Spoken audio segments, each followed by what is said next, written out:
पाकिस्तान भी उन ममालिक की फहरिस्त में शामिल हो चुका है जो चांद पर रिसर्च के लिए अपना मिशन भेजते हैं। जी हाँ, पाकिस्तान और चाइना मिलकर ये स्पेस प्रोग्राम को लॉन्च कर रहे हैं चांद की रिसर्च के लिए। और इसमें पाकिस्तान का इंस्टीट्यूट ऑफ स्पेस टेक्नोलॉजी जो कि इस्लामाबाद में वाक़ है, इन्होंने शंघाई यूनिवर्सिटी और Pakistan national space agency SUPARCO के साथ मिलकर इस ऑर्बिटर को बनाया है, इसको डिज़ाइन किया है। ये पाकिस्तान के लिए एक बहुत ही फ़ख्र की बात है। पाकिस्तान पे अक्सर हम ताना देते हैं पाकिस्तानियों को कि जी दुनिया कहाँ पहुँच गई, दुनिया चांद पर पहुँच गई और हम क्या कर रहे हैं। तो हम भी चांद पर रिसर्च करने वाले ममालिक में शामिल हो चुके हैं और इसकी डिटेल्स आज की इस वीडियो में हम देखेंगे। इस मिशन की इंटरेस्टिंग बात यह है कि पाकिस्तान का बहुत सा पैसा बच गया है। इसमें ना रॉकेट का पाकिस्तान को ख़र्चा पड़ेगा, ना ये जो पूरी चीज़ जो लॉन्चर होता है जिसने लॉन्च होना होता है, स्पेस में जाना होता है। इसके अलावा बाकी जो रोवर वगैरह की जितने भी ख़र्चे हैं वो पाकिस्तान, वो सारी जो कॉस्ट है वो चाइना, उस कॉस्ट को चाइना उठा रहा है। और बेसिकली चाइना अपना एक स्पेस मिशन लॉन्च कर रहा है जो कि चांद से रिलेटेड है, चेंगे 6। ये चाइना का चांद के हवाले से 6वां मिशन है। जैसे भारत का चंद्रयान, भारत इस हवाले से 3 मिशन भेज चुका है, चंद्रयान 2, चंद्रयान 3। और इसके अलावा चाइना का ये स्पेस के हवाले से 6ठा मिशन है। चाइना के अपने ऑब्जेक्टिव्स हैं और पाकिस्तान के अपने ऑब्जेक्टिव्स हैं और इसमें इस पूरे स्पेस मिशन में पाकिस्तान का ये जो ऑर्बिटर इसको इंटीग्रेट किया गया है। इसके अलावा भी 2 से 3 जो स्पेस एजेंसीज़ हैं उनके ऑर्बिटर्स इंटीग्रेट किए गए हैं चाइना के इस स्पेस प्रोग्राम के साथ। इसमें फ्रांस, इटली और यूरोपीय यूनियन के भी ऑर्बिटर्स लॉन्च किए गए हैं, उनको इंटीग्रेट किया गया या पेलोड में शामिल हैं। तो इसकी अभी हम तफसीलात देखते हैं कि क्या क्या इनके मिशंस हैं, चाइना का क्या मिशन है और पाकिस्तान का क्या मिशन है चांद के हवाले से। सबसे पहले बात करें तो इसको इंस्टीट्यूट ऑफ स्पेस टेक्नोलॉजी के साइंटिस्ट ने बनाया, चाइना की शंघाई यूनिवर्सिटी के स्टूडेंट्स के साथ मिलकर और पाकिस्तान की सुपार्को की सपोर्ट के साथ। और ये हम सबको पता है कि पाकिस्तान और चाइना की एक स्पेस कोलैबोरेशन है बड़े अरसे से, और पाकिस्तान बड़ी मदद लेता है चाइना से अपने स्पेस जो मिशंस हैं उनको कैरी करने के लिए। पाकिस्तान के पास वो पूरा लॉन्चिंग सिस्टम नहीं है स्पेस मिशंस को लॉन्च करने के हवाले से, तो उसकी ज़्यादातर जो असिस्टेंस है वो चाइना प्रोवाइड करता है पाकिस्तान को।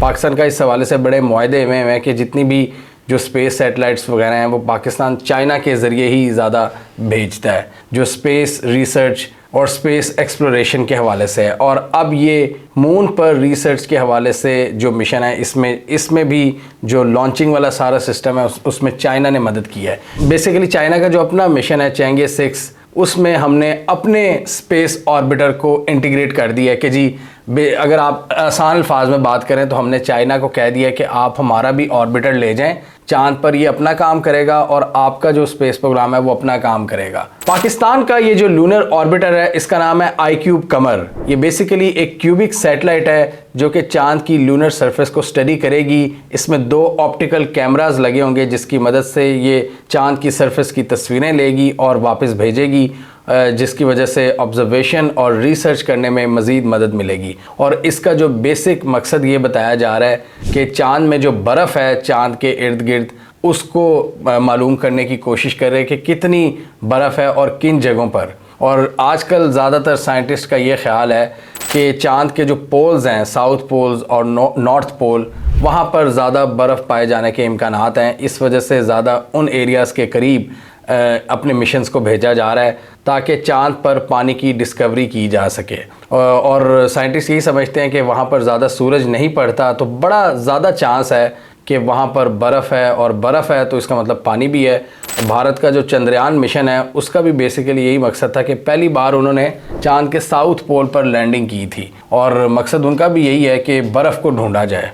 तो पाकिस्तान का ये जो iCube कमर ऑर्बिटर है ये चांद के इर्द गिर्द चक्कर लगाएगा और बहुत सी तस्वीर इकट्ठी करेगा।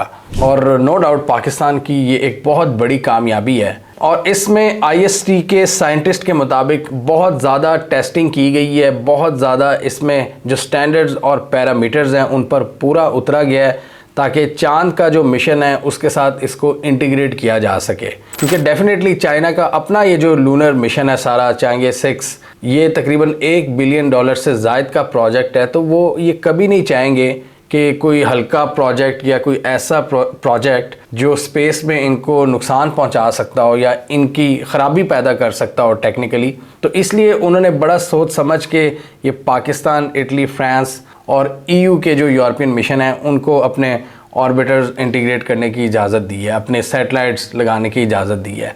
तो पाकिस्तान भी उन स्टैंडर्ड्स पर पूरा उतरा है। पाकिस्तान की जो साइंटिस्ट की टीम थी जिन्होंने इसको बनाया, तो ये बड़े कामयाबी के मुस्तहिक है। ये तो अब गवर्नमेंट का फेलियर है कि पाकिस्तान में ये कोई लॉन्चिंग सिस्टम नहीं है रॉकेट्स का जो कि स्पेस में जाते हैं, तो उसके लिए पाकिस्तान को चाइना की मदद लेनी पड़ती है। अगर पूरी दुनिया में देखा जाए तो ये जो स्पेस मिशंस होते हैं इनमें गवर्नमेंट का बड़ा इंटरेस्ट होता है। जब तक गवर्नमेंट बहुत बड़ी स्पेंडिंग नहीं करती, आपके प्राइवेट इंस्टीट्यूशन इसमें कुछ नहीं कर सकते। ये चाइना हो, रशिया हो, अमेरिका हो, इनके जितने भी स्पेस मिशंस थे, इनको जो अवाइल इनकी फंडिंग थी, यानी पहली फंडिंग इनको गवर्नमेंट से ही मिली थी। उसके बाद और दूसरी कंपनीज आई, ये स्पेस एक्स वगैरह प्राइवेट कंपनीज आई, लेकिन इनिशियली गवर्नमेंट को ही सपोर्ट करना पड़ता है। तो ये अफसोस की बात है कि पाकिस्तान के पास अपना पूरा लॉन्चिंग सिस्टम नहीं है सैटेलाइट्स का। लेकिन अब अच्छी बात यह है कि पाकिस्तान ने इंटीग्रेट किया है और ये जो ऑर्बिटर बनाया है iCube कमर, ये बड़ा छोटा ऑर्बिटर है। ये क्यूबिकल शेप का ऑर्बिटर है जो कि आपके लैपटॉप से भी छोटा है और इसमें मल्टीपल कैमरास लगाए गए हैं ताकि वो चांद की जो सरफेस है उसको डीपली स्टडी कर सकें और उसकी पिक्चर्स उतार सकें। अभी थोड़ी देर बाद इस मिशन का आगाज़ होने वाला है और इसको लाइव दिखाया जाएगा बहुत सी सोशल मीडिया प्लेटफॉर्म्स पर। ये जो क्यूबिकल सैटेलाइट्स होते हैं ये बहुत छोटे सैटेलाइट होते हैं और दुनिया में ज़्यादा रवाज ये है कि जो यूनिवर्सिटी स्टूडेंट्स हैं जो स्पेस साइंसेस में रिसर्च कर रहे हैं, ये उनके लिए ज़्यादा होता है कि वो इस पर काम करें और दुनिया में डिफरेंट जो स्पेस मिशंस हैं उनके साथ इंटीग्रेट करके अपने ये ऑर्बिटर्स भेज सकें। तो इनका एक स्पेसिफिक साइज़ होता है, ये ज़्यादा बड़े नहीं होते, बड़ी स्टैंडर्डाइजेशन होती है, बड़ी सख्त इसकी पॉलिसी होती है कि क्या शेप और क्या वेट होना चाहिए, क्या साइज़ होना चाहिए, जिसकी वजह से ये जब म्यार पर पूरा उतरते हैं तब इनको इंटीग्रेट किया जाता है किसी बड़े स्पेस मिशन के साथ। और ज़्यादातर ये यूनिवर्सिटी स्टूडेंट्स ही करते हैं ताकि यूनिवर्सिटीज़ और स्पेस इंडस्ट्री के दरमियान एक राब्ता कायम हो सके, स्टूडेंट्स पहले ही रिसर्च के मौके हासिल कर सकें और वो जो रिसर्च हो इंडस्ट्री के भी काम आ सके। पाकिस्तान ने इससे पहले भी अपनी एक क्यूब सैटेलाइट लॉन्च की हुई है रूस की मदद से, जिसने ज़मीन के मदार के गिर्द चक्कर लगाए हुए हैं और बहुत सा डेटा कलेक्ट किया हुआ है। इसके अलावा हम बात करें पाकिस्तान की स्पेस प्रोग्रेस के हवाले से, तो पाकिस्तान इस पर काफ़ी काम कर रहा है, लेकिन चाइना की मदद से इसमें Pakistan remote sensing technology, atmospheric research, communication satellites, astronomy और दूसरी टेक्नोलॉजीज़ में अपने स्पेस मिशंस चाइना के साथ लॉन्च करता रहता है। लेकिन वही बात है कि जो सारा जो लॉन्चिंग इक्विपमेंट है वो पाकिस्तान को चाइना से ही मिलता है और चाइना के जो स्पेस मिशंस हैं जब वो जाते हैं स्पेस में तो उनके साथ ही पाकिस्तानी मिशंस भी जाते हैं। और बहुत से ऐसे मिशंस भी हैं जो पाकिस्तान और चाइना की जॉइंट कोलैबोरेशन होते हैं, यानी कि उसमें और कोई मुल्क नहीं होता, सिर्फ पाकिस्तान और चाइना ही होते हैं। तो ये बड़े फ़ख्र की बात है पाकिस्तान के लिए कि पाकिस्तान भी चांद पर रिसर्च के लिए अपना कोई ऑर्बिटर भेज रहा है, अपना स्पेस मिशन भेज रहा है, बेशक दूसरे मुल्कों के साथ, लेकिन पाकिस्तान इस पर काम कर रहा है और इसमें डेफिनेटली पूरी दुनिया को मदद मिलेगी बहुत पुराना सवाल का जवाब ढूंढने के लिए कि चांद पर ज़िंदगी के आसार हैं भी कि नहीं।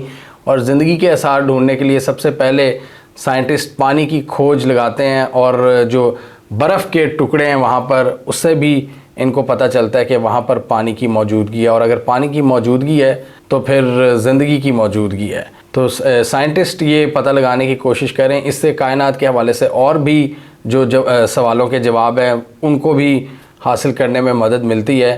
बिग बैंग के हवाले से बहुत से जवाबात मिलते हैं, कायनात के एवोल्यूशन के हवाले से बहुत से जवाबात मिलते हैं, सोलर सिस्टम के हवाले से बहुत से जवाबात आपको मिलते हैं इस रिसर्च के साथ। पाकिस्तान का ये जो iCube कमर है ये ना सिर्फ तस्वीरें खींचेगा लूनर सरफेस की, बल्कि लूनर एनवायरनमेंट का डेटा भी हासिल करेगा, मैग्नेटिक फ़ील्ड के हवाले से स्टडी करेगा कि क्या वहाँ पर डिफरेंट मैग्नेटिक फील्ड्स हैं, रेडिएशन के हवाले से जानने की कोशिश करेगा। और ख़्याल रहे ये भी हमें पता होना चाहिए कि चाइना का ये जो मेन मिशन जा रहा है, ये जो मेन इनकी सैटेलाइट जिसके साथ हमारा ये स्पेस मिशन इंटीग्रेट किया गया है, उसका काम ये है चाइना का कि जो मून के दूर दराज के इलाके हैं वहाँ पर इसकी जो चांद की सरफेस है उसकी मिट्टी को स्टडी करने की कोशिश करे।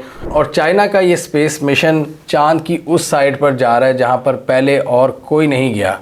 इससे पहले भारत का चंद्रयान 3 था जो साउथ पोल की तरफ गया था, जहाँ पर पहले कोई और स्पेस मिशन नहीं लैंड किया था। तो इस दफ़ा तो आप देखें कि जितनी ये स्पेस साइंसेस में तरक्की होती जा रही है, इन मिशंस की यही कोशिश होती है कि ज़्यादा से ज़्यादा हर दफ़ा नए इलाके पर उतरा जाए ताकि नई से नई इन्फॉर्मेशन हासिल की जा सके।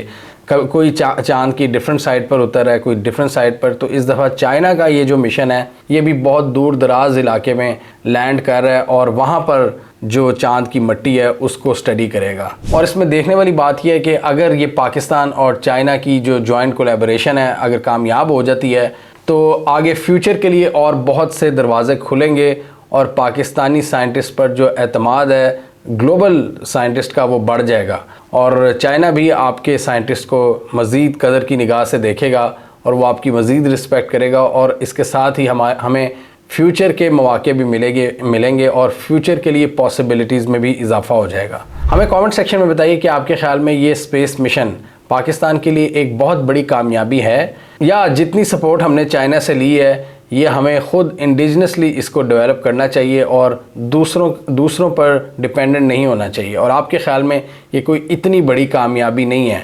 और आपके ख़्याल से पाकिस्तान के जो ऑब्जेक्टिव्स हैं इस मिशन को लेकर जो पाकिस्तानी इदारों के हैं, क्या वो कामयाब होंगे? क्या ये मिशन सक्सेसफुली एग्जीक्यूट हो जाएगा?